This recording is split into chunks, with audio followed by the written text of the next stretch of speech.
আসলেন? এত সুন্দর একটা রেস্টুরেন্ট। আরে ভাই, কারণ তো একটা আছে ভাই, রেস্টুরেন্টটা খুব সুন্দর না ভাই? ভাই, এত বড় একটা সুন্দর একটা রেস্টুরেন্ট, ভিআইপি রেস্টুরেন্টে নিয়ে আসলেন। আমি তো ভাই আমার মনটা মানতেছে না ভাই। কে রে ভাই, মনটা মানতেছে না কে রে? হ্যাঁ? আরে ভাই, ফার্স্ট টাইম তো এত একটা সুন্দর একটা রেস্টুরেন্ট আইছি, আর বসতে দেখছেন কিরকম একটা নরম। ভাই, তো কি উপলক্ষে ভাই আমার একটু কর্নে ভাই? আরে ভাই, আজকে তো আমি আপনার ট্রিট দিব, বুঝছেন? ট্রিট দিবেন ভাই? 2 দিন পর পর আপনি ট্রিট দেন, এত টাকা কই পান? আরে ভাই, কাহিনী তো একটা আছে।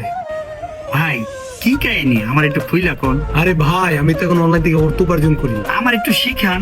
আরে ভাই, এটা খুবই সহজ। আমার টিকটকের বাইরে থাকা লিঙ্কে ক্লিক করে এখন নিবন্ধন করেন, আর আমার মতো অনলাইন থেকে অর্থ উপার্জন করে।